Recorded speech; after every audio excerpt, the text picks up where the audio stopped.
कल मेरे mummy papa आने वाले हैं, वो तो ऐसे खुश होकर बोलती है, लेकिन हमें खुशी नहीं होती, लेकिन दिखानी पड़ती है, ओए ओए तेरे मम्मी पापा आ रहे हैं, वाह वाह वाह वाह, खातिर वारी करेंगे, आने दे। लेकिन हमेशा ऐसा नहीं होता। जब वो कहती है ना कल आपकी साली आने वाली है, I really don't know why happiness comes from inside. आप लोग विश्वास नहीं करोगे, मैं रात को 2:30 बजे बैठ के दाढ़ी डाई करता हूं। और वो ना किस्मत ही अपनी खराब है शुरू से ही। और दाढ़ी ना जो डाई लगाते हैं हम लोग, ये हर किसी को सूट नहीं करती। डाई लगाई, दाढ़ी में खारिश हो गई। जब साली आई है, सारा दिन उसके साथ बैठा हूं, लेकिन दाढ़ी को जाए जा रहा हूं। और मेरी साली पूछ रही मेरी वाइफ से कि जीजा जी के साथ क्या ऐसा हो गया जो ये दाढ़ी खुजाए जा रहे हैं। तो मेरी वाइफ ने भी डिप्लोमेटिक सा आंसर दे दिया, कहती है कुछ नहीं, इनके ऑफिस में ना जरा टेंशन चल रही है, और जब ज्यादा टेंशन होती है तो ज्यादा दाढ़ी को जाते हैं। मेरी सास आई, मिठाई के अलग अलग तरह के 18 डिब्बे लेकर आई। अब जो सास इतने मिठाई के डिब्बे लाएगी, वो सास अच्छी गिनी जाएगी या बुरी? पर यही गलतफहमी दूर करनी है मैंने। दिवाली से 1 हफ्ता पहले आई थी वो दिवाली देने के लिए, दिवाली निकल गई पर सास नहीं निकली। डैडी ने पूछ लिया कि कहां जा रहा है भाई? मैंने कहा डैडी मैं कॉमेडी करने जा रहा हूं। कहते हैं गधा कहीं का। मैंने कहा सही पहचाना है, कॉमेडियन और गधे में कोई ज्यादा फर्क नहीं होता। कहते हैं कॉमेडी मतलब क्या करना क्या होता है तेरे को? मैंने कहा मतलब क्या, हम सामने खड़े हो जाते हैं और पब्लिक के सामने अपनी बेइज्जती करते हैं। कहते हैं अल्ले तेरी घर में कम बेइज्जती होती है जो तू बाहर भी करवाने जा रहा है।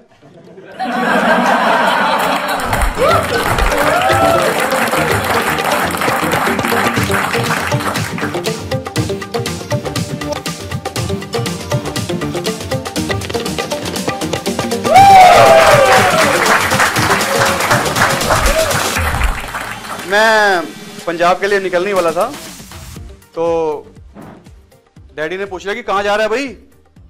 मैंने कहा डैडी मैं कॉमेडी करने जा रहा हूं। कहते हैं गधा कहीं का। मैंने कहा सही पहचाना है, कॉमेडियन और गधे में कोई ज्यादा फर्क नहीं होता। कहते हैं कॉमेडी मतलब क्या करना क्या होता है तेरे को? मैंने कहा मतलब क्या, हम सामने खड़े हो जाते हैं और पब्लिक के सामने अपनी बेइज्जती करते हैं। कहते हैं अल्ले तेरी घर में कम बेइज्जती होती है जो तू बाहर भी करवाने जा रहा है। लाइफ का एक समय था जब कोई काम धंधा नहीं चल रहा था, ना कोई ढंग की जॉब लग रही थी। फिर मैंने बहुत सी मोटिवेशनल स्पीचेस अटेंड की, और मोटिवेट होकर मैंने दिन रात एक कर दिया सक्सेस होने के लिए। आज मेरे पास बंगला, गाड़ी, बैंक बैलेंस फिर भी नहीं।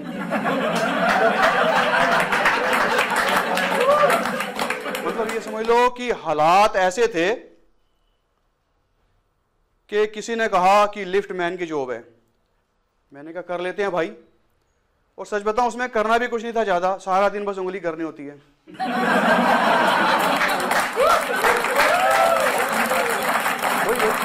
तो ज्वाइन कर ली, सारा दिन उंगली करते थे। अगर कई ऐसे काम हैं जो हम सारा दिन लगातार करते हैं ना, मान लो, तो ये समझ लो कि कई बार नींद में भी, सोए सोए भी हम वही काम कर रहे होते हैं, और उसी हिसाब से ही हाथ पैर भी हिला रहे होते हैं।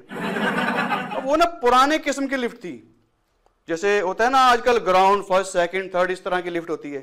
वो लिफ्ट ऐसी थी, उसमें ग्राउंड, फर्स्ट, सेकंड सीधी सीधी एक रो थी, और फर्स्ट फ्लोर पे कोई जाता ही नहीं था।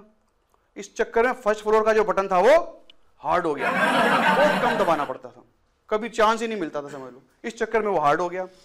अब उन दिनों की बात है जब मैं मतलब अपने बड़े भाई के साथ ही सोया करता था। मैं बड़े भाई के साथ सोया हुआ था,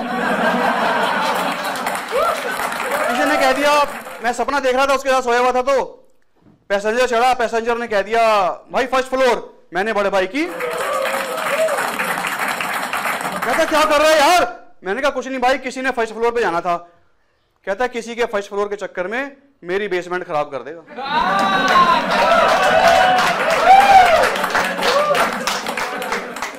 उन्हीं दिनों की बात है, क्योंकि लिफ्ट में भी क्या मिल जाता होगा ज्यादा। एक लड़की जिसका नाम रोशनी था, फोन कर करके मुझे परेशान करती थी, सर रोशनी बोल रही हूं, कार लोन ले लो। सुबह सुबह 10:30 11 के बीच उसका फोन आता ही आता था लगातार, पता नहीं कहां से नंबर ले लिया। अब जिसके पास स्कूटर में पेट्रोल डलवाने के लिए पैसे नहीं है, उसको रोज कोई कहे कार लोन ले लो, कार लोन ले लो, बंदा गुस्से में आ ही जाएगा। एक दिन फिर उसने फोन कर दिया, कहती है सर मैं रोशनी बोल रही हूं। मैंने उसको वहीं रोक दिया। मैंने कहा कौन बोल रही हो? कहती है रोशनी बोल रही हूं। मैंने कहा अगर आप रोशनी बोल रही है ना, मैं अंधेरा बोल रहा हूं। वो कहती है, हंसने लगी, कहती है सर ऐसा तो कोई नाम नहीं होता। मैं क्या, कोई रोशनी नाम हो सकता है, अंधेरा क्यों नहीं?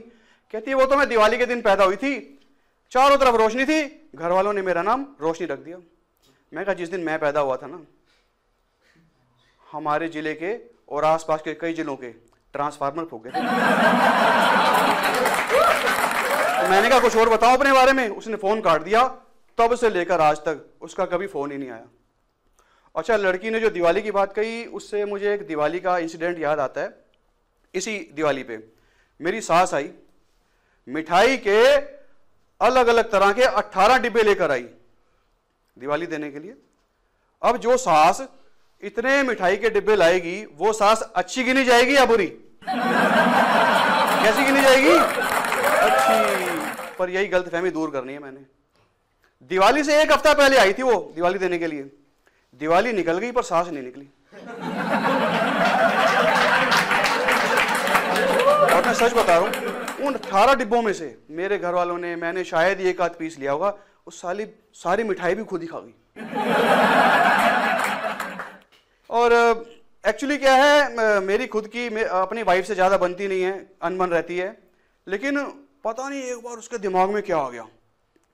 कहती है मेरे पिछले जन्म में बहुत अच्छे कर्म रहे होंगे जो आप जैसा पति मिले। मैंने कहा अगर ये सब पिछले जन्मों के हिसाब से होता है ना, तो मैंने पिछले जन्म में बहुत पाप किए होंगे।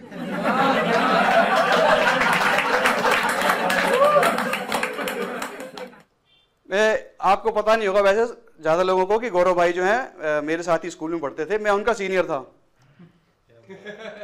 लेकिन भाग्य की बात है, इनकी शादी पहले हो गई थी मुझसे। तो मुझे एक तरह से चिढ़ा रहे थे।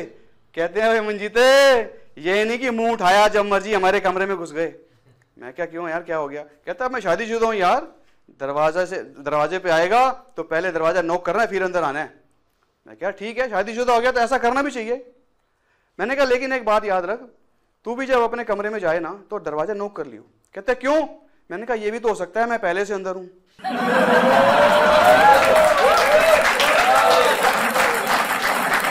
बस 2 पंक्तियां कह के फिनिश करूंगा कि मुश्किल में जीना और बिन महफिल पीना। मुश्किल में जीना और बिन महफिल पीना, घर वाली जरा ना भाए, बाकी सब लगे हसीना। अच्छा, अब याद आई गई है तो एक ससुराल वालों की एक बात और बता ही देता हूं यार। मेरी जो ससुराल है, आते जाते रहते हैं हम लोग, ऐसी बात नहीं है आना जाना नहीं रहता, आना जाना तो रहता है। लेकिन जैसे कि मैंने पहले ही बताया कि भाई इस तरह की मैटर है, हमारी बनती नहीं आपस में, तो हमें क्या है, जबरदस्ती वाली जिंदगी हंसनी पड़ती है। जब वो कहती है ना कल मेरे मम्मी पापा आने वाले हैं, वो तो ऐसे खुश होकर बोलती है, लेकिन हमें खुशी नहीं होती, लेकिन दिखानी पड़ती है, ओए ओए तेरे मम्मी पापा आ रहे हैं, वाह वाह वाह वाह, खातिरदारी करेंगे, आने दे। जब वो कहेगी ना कि कल मेरे भैया भाभी आने वाले हैं, मैं कहता हो साले साहब आने वाले हैं, मन मन में कह रहा तो आने दे साले नु, भी देख लाऊंगा। लेकिन हमेशा ऐसा नहीं होता। जब वो कहती है ना कल आपकी साली आने वाली है, I really don't know why happiness comes from inside. एक बार की बात मैं आपको बताऊं, मैं रात के 12:30-1 बजे घर पहुंचा था। तो खाना खाते खाते मेरी वाइफ ने बताया कि कल ना आपकी साली आने वाली है। आप लोग विश्वास नहीं करोगे, मैं रात को 2:30 बजे बैठ के दाढ़ी डाई कर रहा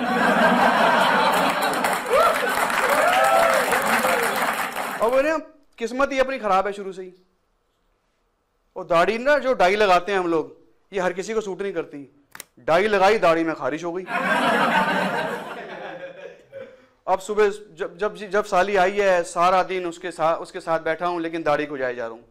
और मेरी साली पूछ रही मेरी वाइफ से कि जीजा जी के साथ क्या ऐसा हो गया जो ये दाढ़ी खुजाए जा रहे हैं। तो मेरी वाइफ ने भी डिप्लोमेटिक सा आंसर दे दिया। कहती है कुछ नहीं, इनके ऑफिस में ना जरा टेंशन चल रही है, और जब ज्यादा टेंशन होती है तो ज्यादा दाढ़ी को जाते हैं। तो इन्हीं पंक्तियों के साथ समाप्त करते हैं। Thank you.